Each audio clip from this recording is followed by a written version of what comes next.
Woo!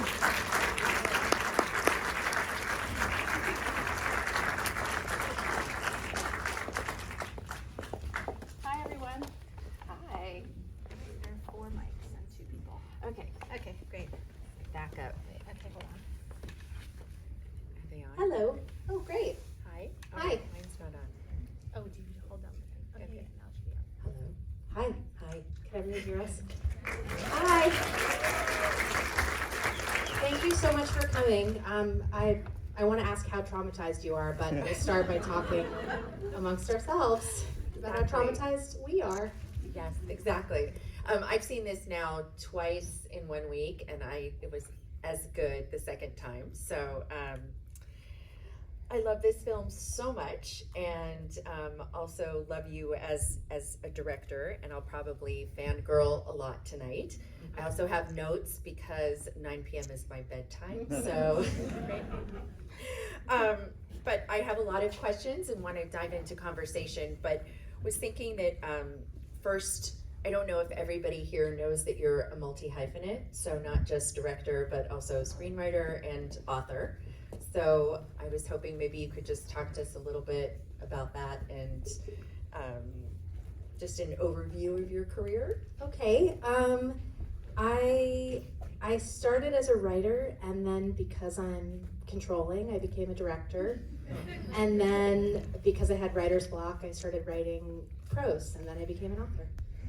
So it all emanates from like a writerly side that has always existed. But yeah, I like to constantly challenge myself. So the different things I've explored kind of just come from a desire to not do the same thing twice. And that brought me all the way to making this like wild movie that was unlike anything I'd done before, but was one of the most rewarding things I've made. So yeah. Yeah, it was, I think what was really interesting to me was to think about that the short story that Kristen wrote came out in December 2017, sort of in the nascent days of Harvey Weinstein and Me Too. And I was thinking about how, do you think that if it had come out 6 months earlier, that it would have had the same kind of electric lightning rod reaction in the culture? And I'm assuming everybody here who came to see it knows that once the short story was published, it was kind of become a really big cultural conversation.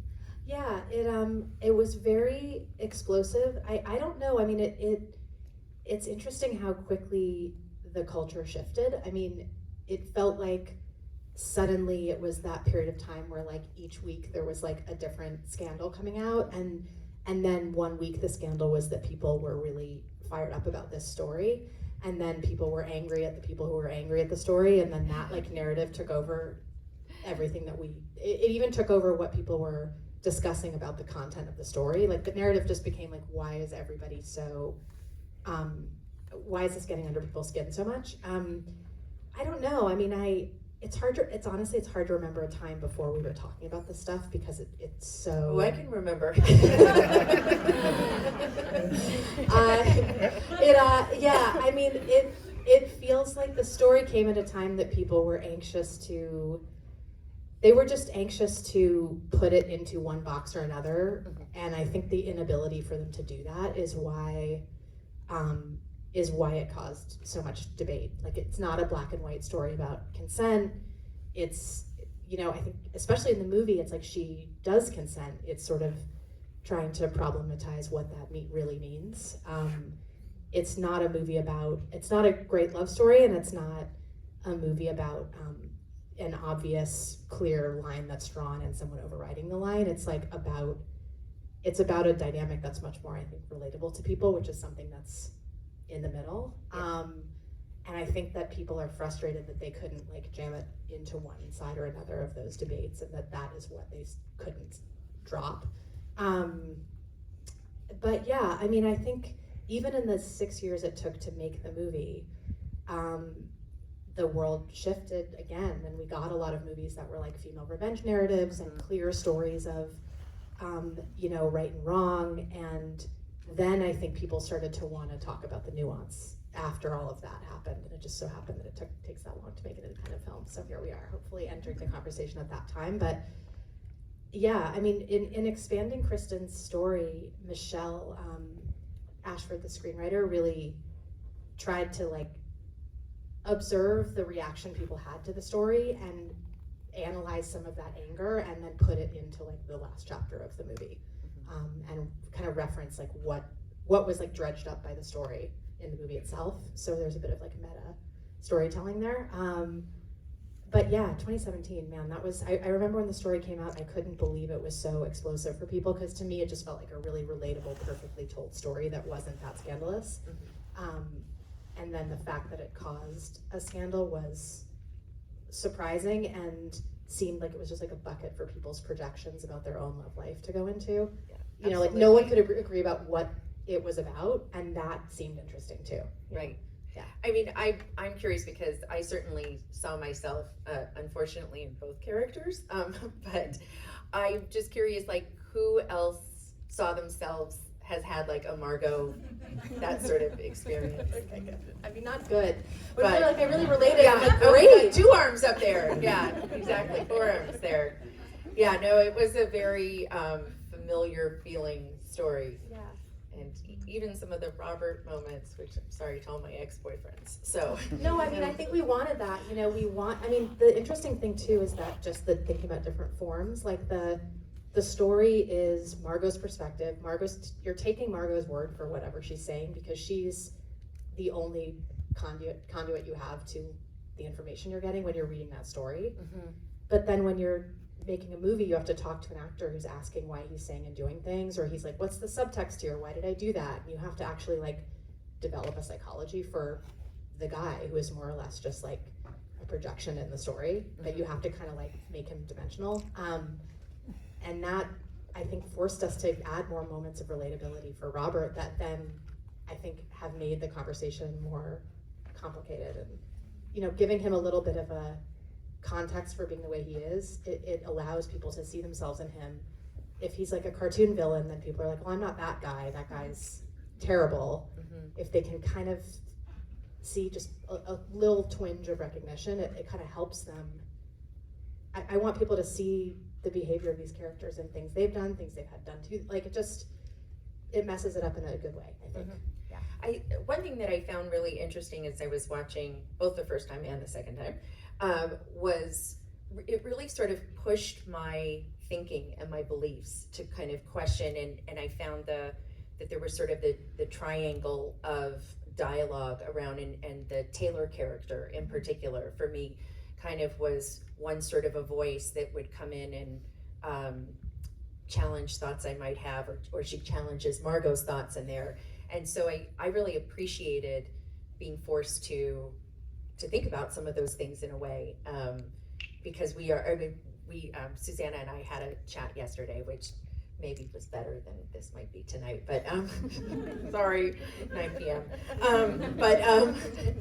It's funny because I was thinking after about how we were talking about nuance a lot, and just this idea of perspective and gaze and different things, and I remembered about a time that I had, this could be a little embarrassing, but I had gone out one evening and I had worn a sort of more revealing top than I might normally wear, and I was in New York and walking, and a guy sort of ogled me walking past me, and I was bristled, and I thought about it after that guy didn't know whether or not I thought if he had been attractive, I would have been flattered. Right.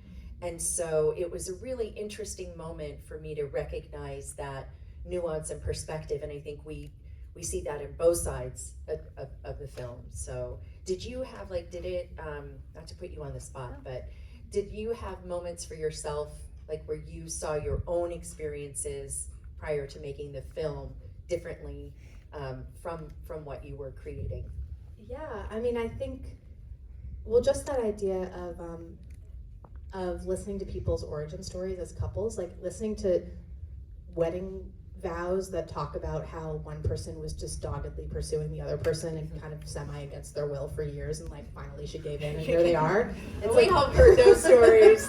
And you're like, oh, that's a story that leads to weddings sometimes. And sometimes women really like to feel like someone desires them that much, and then they're told to play hard to get, so the man has to really chase them.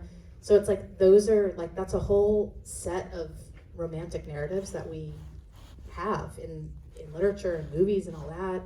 I will answer your question. No. But This is better. So there's that, and then like depending, but then also those stories have so much in common with, this guy was stalking me, he like followed me all over campus. I mean, my cousin's wedding involved, she never noticed me, but I would follow her and I would always see what she lead her English class. It's like, that's the same behavior that from an unwanted source is like something you'd like report to campus security. You know what I mean? So it really is a matter of whether like the in-person dynamic and attraction is there or not. And I think in a situation where you're not really sure, or people are saying, give it a chance, that stuff can develop, you kind of become a Margot where you're like, sometimes I'm really uncomfortable and I don't want to be here. Other times I've like had some wine and maybe yeah, I don't know. Like it just, when you're on the line, you can just get yourself into, when it's not obviously a yes, it's another thing that can become that. And I think it's not obviously as dramatic for people to make movies about, but when you do bother to make a movie about it, so many people relate to it because it just speaks to more of our experiences than one side or the other of that, I think. But yeah, I think I looked back on, it's impossible to make this movie without talking about your own experiences all the time with the actors, with everybody. When you're interviewing somebody for any job, people just show up telling you what they connect to, which is like personal stories. And you really realize that. I think that really helped fuel the creative process, just because, including like when we made that sex scene, just everybody had a story. And then we felt like we were communally telling the story. The actors were like, okay, we're all doing this thing around the campfire where we talk about this stuff. And then we all felt like we are all working together to inevitably like make a lot of people really uncomfortable together. Right. But it felt fine. It didn't feel like there's one person being objectified in a scene because everybody was kind of communal about how relatable. But anyway, yeah, I mean, you just incessantly talk about your life and connecting, and I was on this side of the debate, and then I was with Robert in this relationship, and I think the best conversations are ones where people see a little, they've been the pursued and the pursuer, and they can cringe at moments of both. Like the moment where Robert reads, is like listing off the evidence that he has that she liked him, like the evidence in his phone.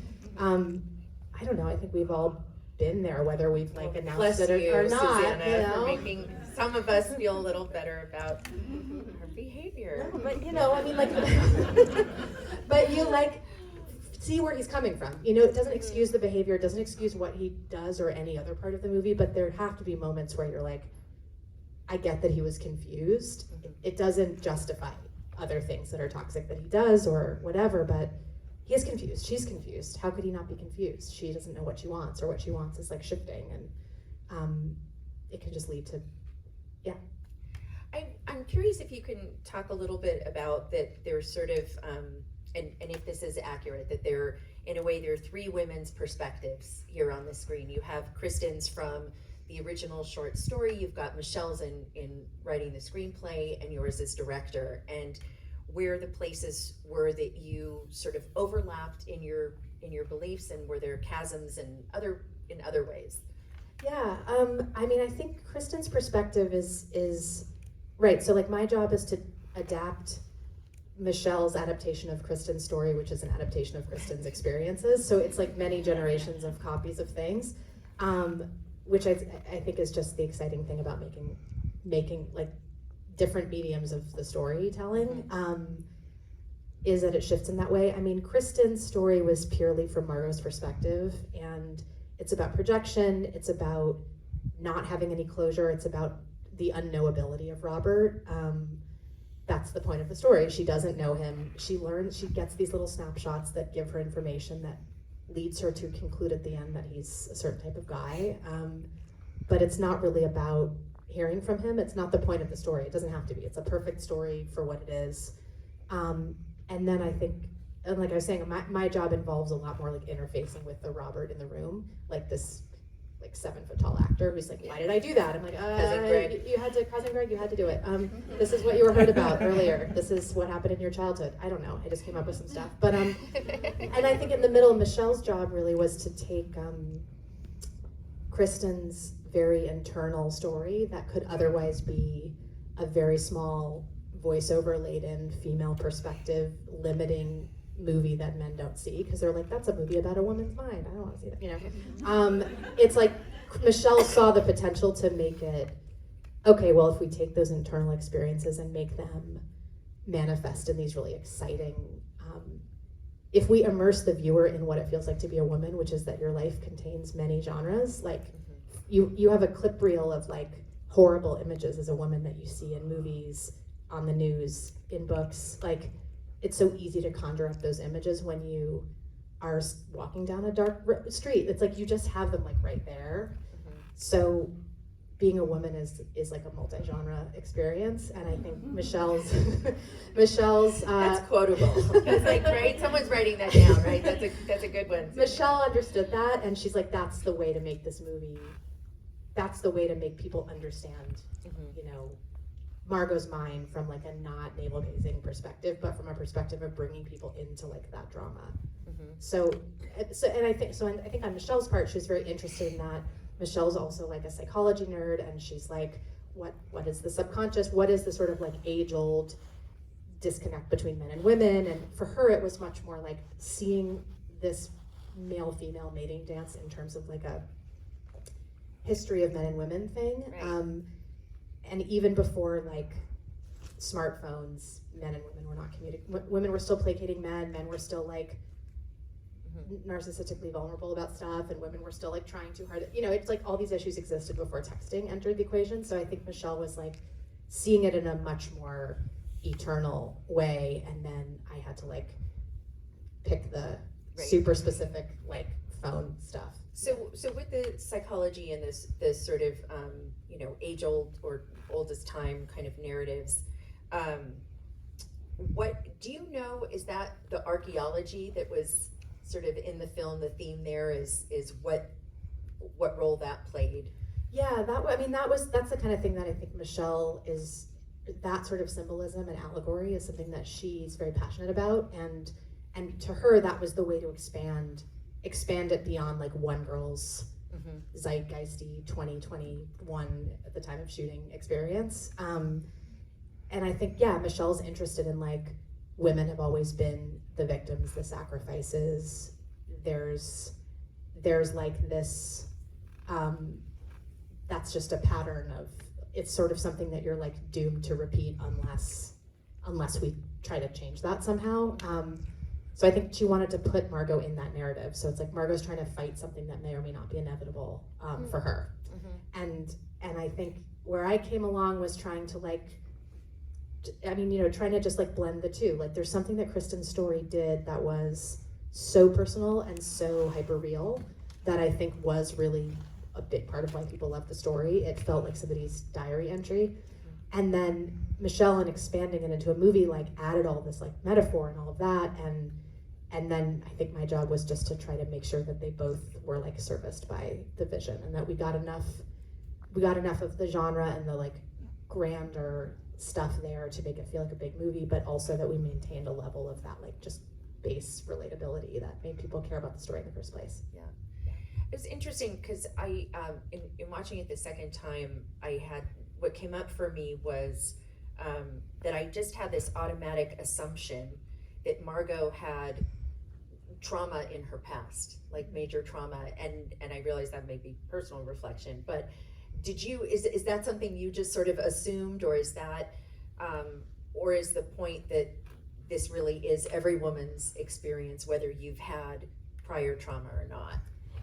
It's interesting you should ask, because there was a subplot that got cut. Okay. That involved kind of like the history of why Margot has trouble in like enclosed spaces. And in a way, it made total sense from a story perspective, but in a way it kind of over-specified her experience to be an experience, like it kind of pathologized her fears in a way that made it feel like it wasn't as universal. You know, like the reason, like she was trapped in a closet, on the page it was great, but when we watched it in the movie, it felt like, okay, we're just saying in Act 1 that this girl has trauma and that's why she's having this experience that is in fact universal, and we don't need to explain it in that way. Mm-hmm. So that was a decision we made when we had filmed it, and we're like, we don't need this. But it can be implied and it can still be there, and I think everyone has trauma that leads them to these different things, but we just didn't want to say only by having that background is she. I think that was that's smart. The reason. Yeah, I think that was smart. I mean, another layer of allowing people to project their own experiences into the character, right? Yeah. Which is the point. Yeah. I think sometimes specificity can be great. It's just in that particular case, it felt like because so many women that worked on the movie or talked about it related and didn't have a story like that, like an origin story for that. It felt like, okay, people are going to be able to catch up. It's fine. You know, they'll. It's better if they can project themselves onto her in that way. Yeah. It's interesting because I reread. Let me see if I can find this. Yeah, I reread the story after having watched it the first time now, and I came across this quote which I remembered had struck me at the time when I read it, but struck me even more this time, where from the short story where Margot says, quote, "Once she knew how to hurt him, she also knew how he could be soothed." And I thought that was really interesting, and so I wondered, like, you get it that there's that one point where I think it was the therapist is saying about the power dynamic shifting. And so with that kind of idea of, you know, in knowing how to hurt someone, you then know how to soothe them. Do you think that that's more part of the power dynamics of relationships, or is that maybe fall more into the category of the dance of intimacy? Both, probably. Yeah, I mean, I think that it's like a little bit about power, how power works there. I mean, for Margot, it's like negotiating being vulnerable versus like maintaining a little bit of the upper hand. I don't know whether that goes into like relationship or intimacy category, probably a little bit of both. Like, what she feels most intimately connected to Robert when she feels a little bit like he likes her so much and she has the power. Like she has youth and beauty on her side, and he likes her so much that here are all of his weaknesses, and that makes her feel like really warm and tender toward him, which is a little bit, she's like both titillated by that and kind of turned off by it, by having that power, which I think is very relatable for somebody of her age. Only people of her age. I was just like, not 50-year-old women, right? Okay. But yeah, no, I think it's like she wants, you know, she in the sense of like she doesn't know exactly what she wants. She has like a dynamic, changing sense of what keeps her in the relationship. Like keeps her on the date even. You know, like she has to kind of like psych herself up to keep going, and it's mostly her own mind kind of projecting things about his psychology that give her a feeling of power in that way, you know. And I think whether she's accurate or not about what Robert's weaknesses are, she feels like those are like tools she has in her arsenal to like manipulate the situation in some way to work for her in some way. And the truth is, if that connection was genuine, comfortable, well-matched, whatever, she wouldn't be like dissociatively like in her head analyzing every move. Probably she'd just be like having a good time. But how often are we just like not in our heads about stuff? It's rare. Yeah, exactly. I have a question about the sort of the ending and the final moment in the film. It reminded me a little of Lost in Translation and Inception at the end, that you're sort of leaving the audience with another moment to fill in. And I was wondering if, as you were filming, did you have a definite idea of what happens, you know, what Margot responds to the question about would she give her number again to someone at the movie theater? I mean, It's funny because we showed the movie in Switzerland recently, and there were these Swiss teenagers who looked like they were 9 years old watching. And afterwards, one of them asked a question, and the question was, "Do you think she gave her number?" And I was like, "Do you think she gave her number?" And he said, "I hope she made the right decision," and she didn't. And I was like, "Well, let's be honest, she probably did." But no, but I don't know. But it's interesting. It's like, you know, I think she's going to give her number to somebody at some point in her life, whether it's that guy or somebody else.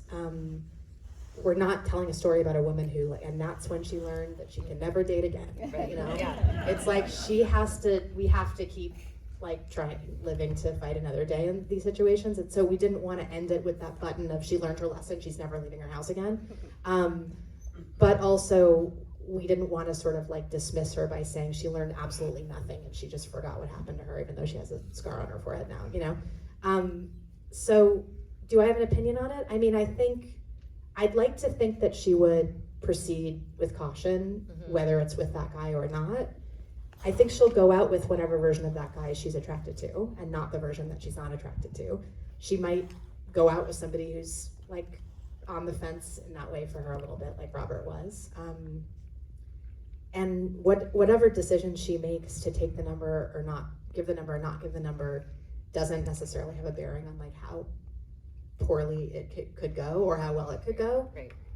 I would hope that the lesson of like getting all of that information and communication with Robert at the end is that she feels like, I mean, it's hard to talk about like a moral of the story, but if there is one, it's probably you get all this data from people that isn't actually what it feels like to be around them. Like the being around the person is like the real information.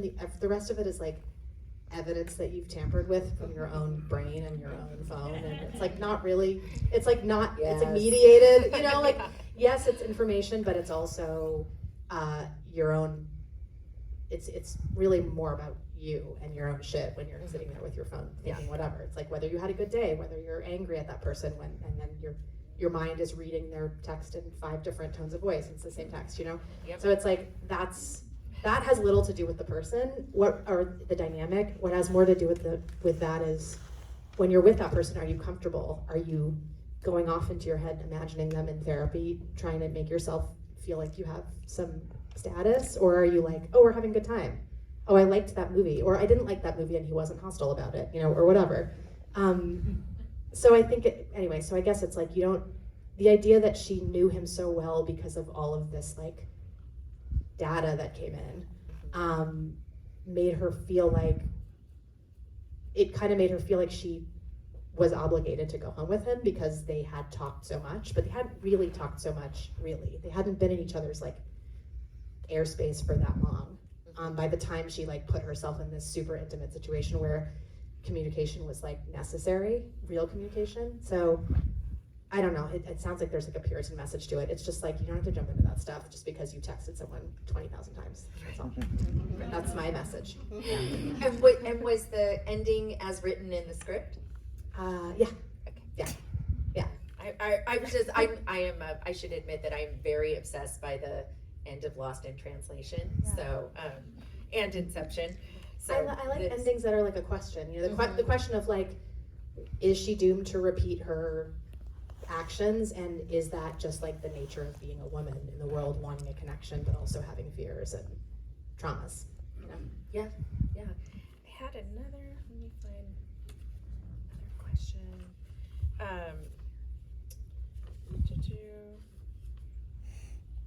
Okay, so I want to sort of shift a little in that I mean, you did an incredible job in this film, but also I think such a beautiful job with a small light. Yes, exactly. And I have a specific question about both films, but I wanted to tell you I had a very personal connection to it because if you remember in episode 1 where Otto Frank mentions someone named Nathan Strauss having tried to help him come to the States and then bring the family, and so Nathan Strauss Jr. was my stepdad's father. Oh my God. Yeah, and he actually ended up helping Otto publish Anne's diaries and So it was that was sort of a very, I mean, I was very connected to the film otherwise, and it was so beautifully done, and some of your slight modern touches to it too, I think really allowed people to see this older story through a modern lens, just from something as subtle as the font, which I'm a big font person, so I'm I am ooh, too. that font, Yeah. ooh, girl. I sensed that when I asked you to do this Q&A. I just knew. By the way, the creators of that show are here, and several people who worked on that show are here, so I hope they feel proud of themselves for that. So I was wondering if there were any surprise, because you worked on these like around the same time, right? Yeah. Right, and so I was wondering if there was any way that each project like informed each other, if there was any. That's kind of a hard, weird question. Okay, yeah, all right, no, good. But just, I think just in terms of, just to me, like around objectification almost in a way. So I don't know if that. Yeah, I mean, not explicitly in that way that I've thought of until now, but yeah, I mean, we had just finished editing Cat Person when I went to Prague to film that show, and I think the idea of showing a resilient, buoyant woman pushed to her limits in a situation that has trauma in it, but she's starting from a place of like ego strength and having dimensionality and depth and a sense of humor, just being a real person that I think feels like she could be an avatar for your average viewer that, you know, feels pretty confident that she has a good personality or whatever. That sort of, I think that kind of character is the kind of character I'd follow anywhere. So whether that's in something like this, and that person makes it okay to talk about gray areas around all the gray areas that Cat Person are about, or they bring you into a story that otherwise feels historical or, you know, overly political.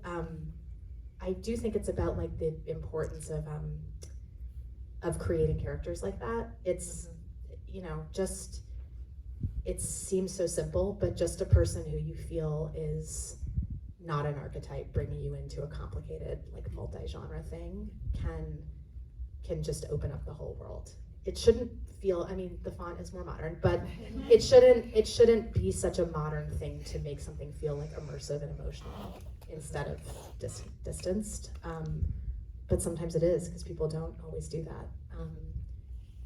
Objectification-wise, I don't know. I mean, not explicitly, but I do think that it's the same guiding light. Like, no matter what's going on in the scene, no matter what genre is going on scene to scene in Cat Person, whether it's a moment where she's finding herself in a horror movie or a moment where she's finding herself in a Woody Allen movie, like whatever she's going through, she's herself. And we're just on that journey with her. Is, I think, the similar approach was with Small Light, where it's like whether she's having a domestic banal conversation with her husband about cooking, or she's, you know, dealing with some really heavy stuff that she's watching. She's herself, and we're just following her through. And are you talking about your next thing? Oh, I can. I think we all want to hear. Yeah. So I worked with Amelia again. Actually, she's one of the best actresses I've ever encountered, and she came on to play Reality Winner, who has had a couple movies made about her, a documentary and the movie Reality.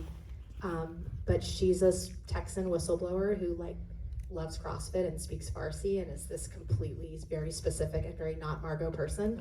And Amelia like worked out for months and learned all these languages, and is like, she's a character actress. She just happens to have an ingenue's like look, but she can do anything. So anyway, that we just finished it, so we're hoping to put it out next year, and that's the next thing that I have coming up. It's different. I mean, it sort of, it has the through line of that type of woman in a story. In that case, it's like a political story. It's about a woman who, you know, blew the whistle on election fraud and went to prison and all of that, but she's still like that type of girl in that situation. And yeah, it's lighter than this in some ways and heavier in other ways. I'm going to ask you the question I hate I hate when I'm in your seat. People say, like, is there anything I didn't ask you that you wanted to say? Oh, no, that's a good question. But I don't know. I never know what to say. So. Oh, no, that's great. Okay. Well, is there anything else you wanted to say? Can I ask you first? No. Okay. Just, I'm, huge fan. That's, so, thank you. thank you for the work that you do. And I don't know, I can't speak for everybody here, but I just feel such a, there's such an authenticity, and I don't know if this will make sense, but like a delicate touch in how you direct. That's and really so, so. Oh, thank you for saying that. Is there anything else I wanted to say? I mean, I don't know.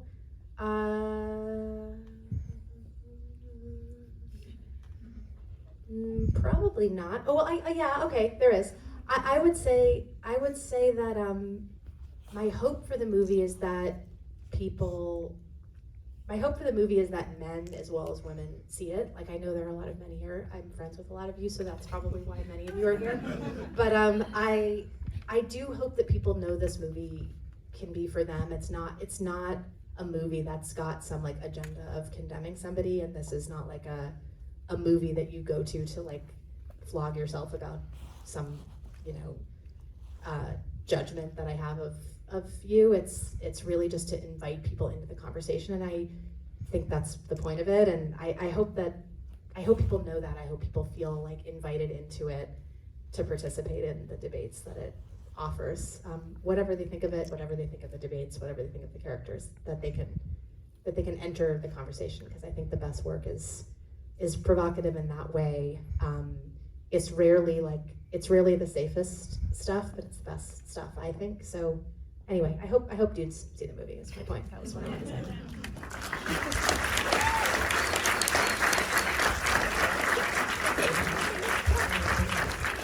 I think we did it. Did we do it? I think so, right? We did it. All right. Is Jeremy here? Oh, yeah, can I call? Yeah. So I just wanted to call out one very special person in the audience, the producer of this film who was in Monica's childhood carpool. Jeremy Steckler, will you please stand up? Yeah. There he is. Hi. That's just a little known fact that we discovered afterwards, and I was thrilled about, and I just thought I would embarrass you. I want carpool anecdotes, and yeah, I got them later. Thank you. Thanks, Everyone. That's serious. I know.